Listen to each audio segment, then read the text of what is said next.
Now, we are going to talk about more unpacking, and we'll also see how the slicing work over here and how we can achieve the slicing things with the unpacking technique. So consider this list over here for the explanations. We have this list. The list holds the value between like the value from 1 to 6, right?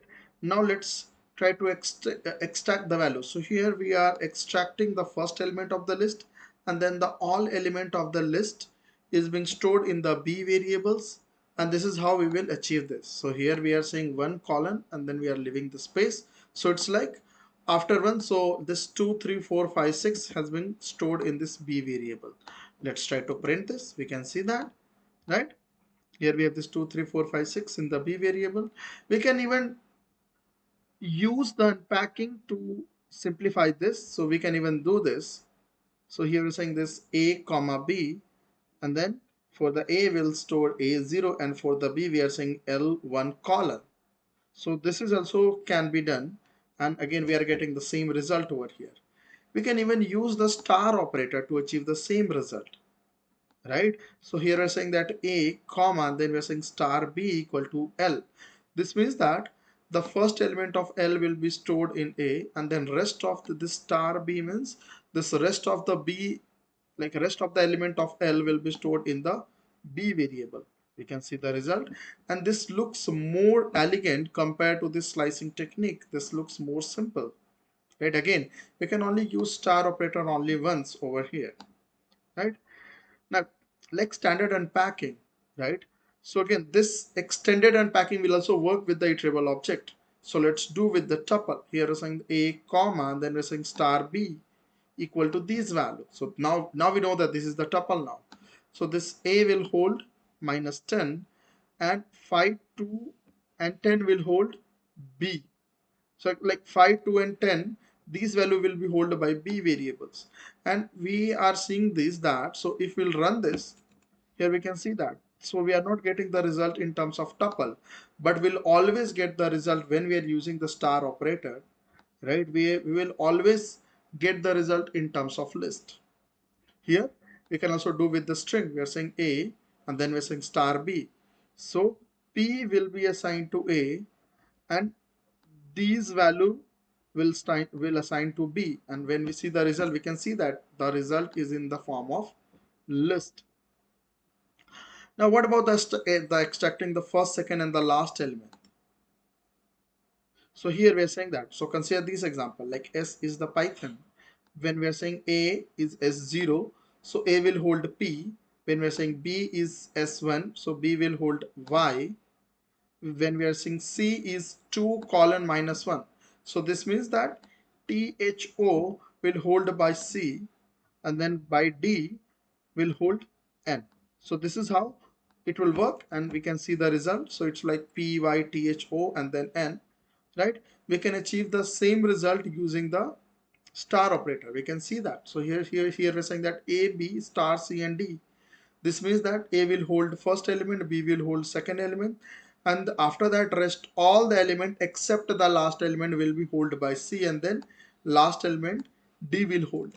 So we can get the same result. Again, we can see that once you know what you are doing, so this is very simple and the elegant approach compared to this and the like. So this is a kind of like we can say that like this is error prone, but this technique is not, right? But there's a problem. The problem is we are getting the string value in a list. So we can simply fix this by joining the, like by using the join method of the string, we can simply do this. So this was the original and this is after the joining, right?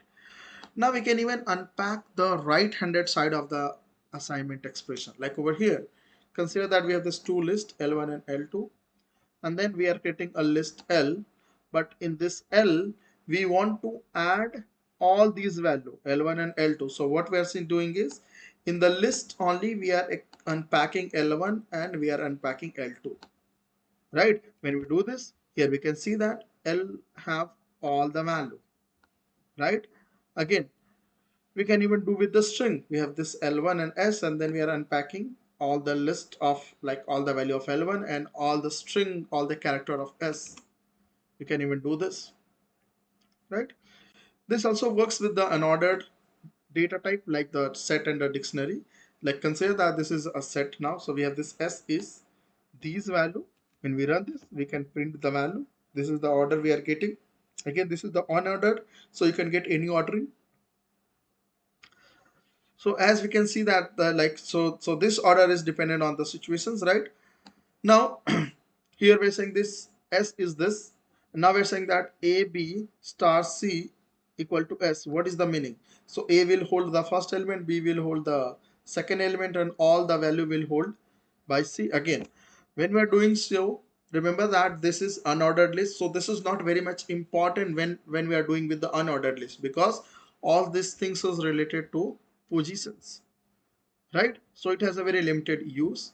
We can even do so here we're saying that S is this, we are saying that star A comma equal to S, and then we are trying to print the value of A.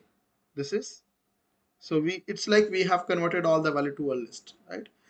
Now you can even do this. So here we have this two set of this two set of set, right? Like S1 is the first set and S2 is the second set. Now we can combine this. So to combine this, usually we use the plus operator, but again, the plus operator does not work with the set. We can see that it will give you the error. Oh, let's run this. We can see this is giving you the error. So it does not work.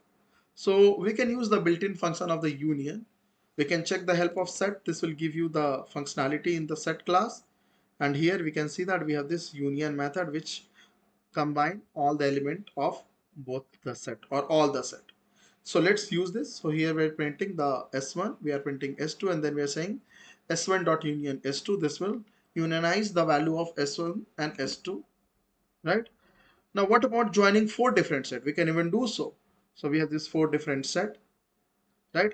And then we are saying S1 dot union S2, then dot union S3. So because as a return we are getting the set, so we are trying to, so we are using the union method on the returned set value.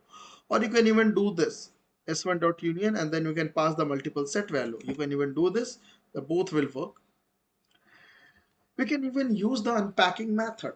Like over here we are saying that, so in a set we are just unpacking all the set. So this will create a set, right? So this will also create a set. So you do not need to use the union method if you know the how the unpacking work, right? Now this can also work with the dictionary, but again remember, because we are using, if you'll use the star operator, it will only unpack the keys of the dictionary. So let's run this. Here we have this D1 and D2, and now we are unpacking this two dictionary in a list. We are getting this key 1, key 2, and key 2 and the key 3 because we have this two key in the both dictionary. So we are not unpacking the values over here. So to unpack the value, we can use the double star operator. So here we are using this. Now we are unpacking this both dictionary using double star, and now we are unpacking in a dictionary only. But when we do so, what is happening? So the happening is we have the key 1 value, the key 2 value was unpacked, and the value was key this 2. But again, when it has started unpacking D2, so it is again seeing that we have this key 2 and the value is 3. So this 2 value has been overwritten by the 3, right? And because we know that dictionary only hold the all the unique key value pair. So we can, if we do so D2, then like if you do unpack D2 and then D1, so again the key 2 value will be changed over here. So we can run this, right? Now here we can see that the key 2 value is 2 now. Now here we can even unpack this dictionary into another dictionary. Like here we have this dictionary with the other elements. We can unpack over here. This will work, right? This is the another example. Now we can even do the nested unpacking. Python support the nested unpacking. Like over here, we say that we have this list. In that we have this two value, and then inside that we have the another list. So here we're saying that A comma B comma, and then in the tuple we are passing C and D. What is happening? So the happening is, so this tuple denotes that we want to combine, like we want to unpack the combined value or the sequence value, right? Inside a sequence data. A will hold 1, B will hold 1, and C and D will hold X and the Y. We can even unpack this, right? We can even do so with the string, because string is the string combined is a iterable object. We can do so with the bracket C and D. It will work, right? We can even write something like this. So here we're saying that C, D, and then we are saying E star E. That means P will hold by C, D, this Y will hold by D, and then this thun THON will hold by E. We can even do so. You can see this, right? But again, we have seen that. So here we are seeing that we are using 2 times star operator, and this is possible if you have the nested element. Like over here we have this one sequence object, inside the sequence object we have the another sequence object. In this situation we can use double star, right? We can even break that into a multiple step. So here we are saying A star B and then temp. So A will hold 1, B is like everything, and the last object will hold by temp, and then we are unpacking temp, right? So we are combinedly unpacking both sequence data in just one go, right? If we wanted to do the same thing with the slicing, we can even do so. But again, as now you know, like as you know that how the slicing work, now by achieving the same result with the help of slicing, it's very difficult. Now we can see that right here also it seems like it is a difficult task. So it's like you have to remember each and every sequence value, then only you can unpack it, right? Like here we have this another example of the same thing, right? But you can achieve the same result with the indexing and slicing value. And this is it with the unpacking value. Thank you very much.